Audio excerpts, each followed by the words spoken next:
Some people are not afraid of silence. They don't panic when their phone stays dark for hours. There is no restless urge to fill the quiet with notifications, messages, or last-minute plans. They don't experience silence as a threat. They experience it as space. They don't need constant company to confirm they exist. They don't depend on external eyes to feel valuable. And when they cancel a social commitment, especially one accepted out of obligation, they feel relief, not guilt. While most people run toward the crowd searching for validation, these individuals walk in the opposite direction, toward stillness, toward depth, toward the kind of quiet that most people try to escape.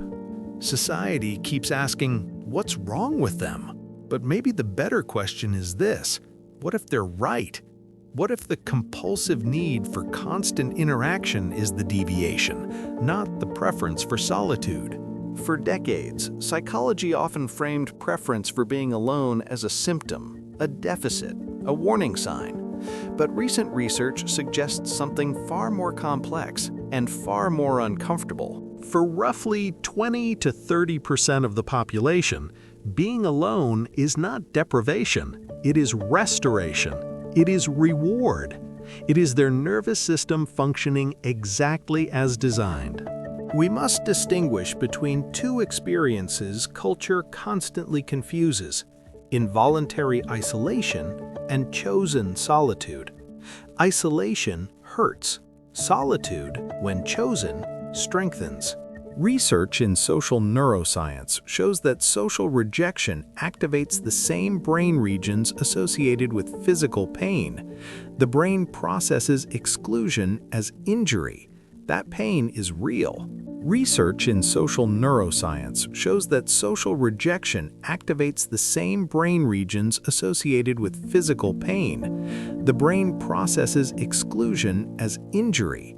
That pain is real. Instead of activating distress networks, the brain activates what scientists call the default mode network, a system associated with reflection, memory integration, and identity construction. In voluntary solitude, the brain consolidates experiences, simulates future possibilities, and strengthens internal narrative coherence. This is not withdrawal.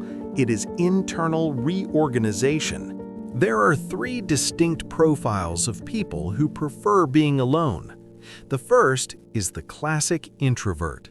Introverts have heightened sensitivity to stimulation. They require less external input to reach optimal cognitive activation. Too much social input leads to overload.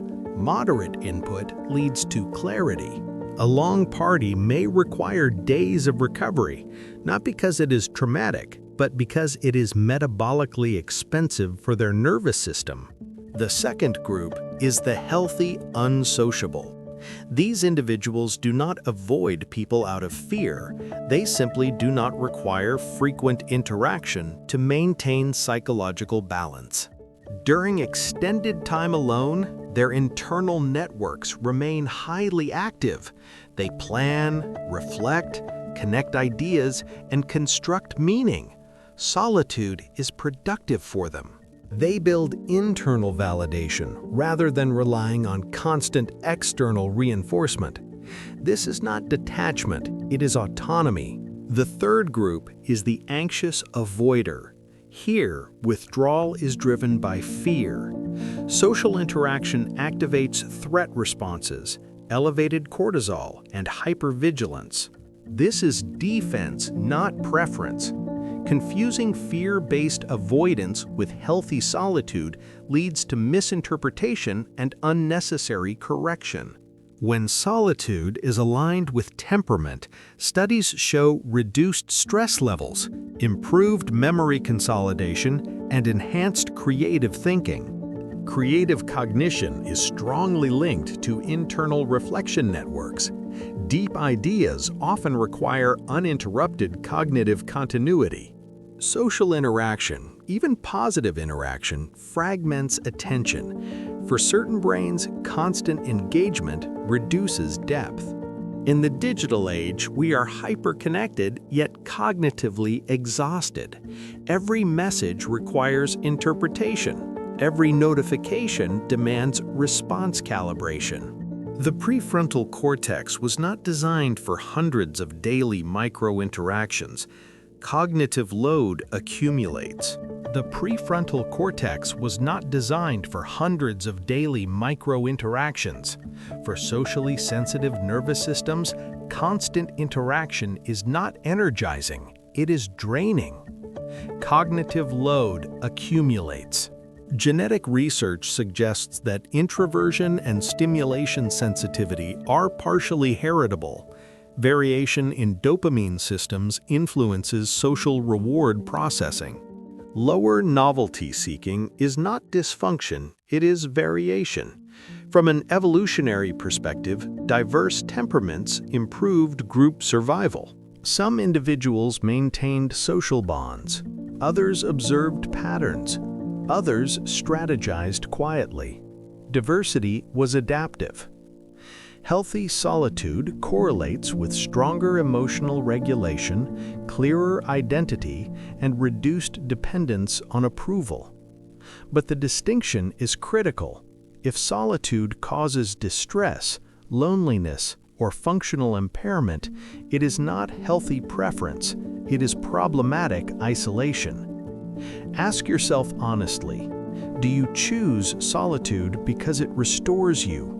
Or do you retreat because you fear rejection? One is preference, the other is defense. Modern society rewards performative extroversion. Visibility is equated with competence. Constant interaction is mistaken for productivity.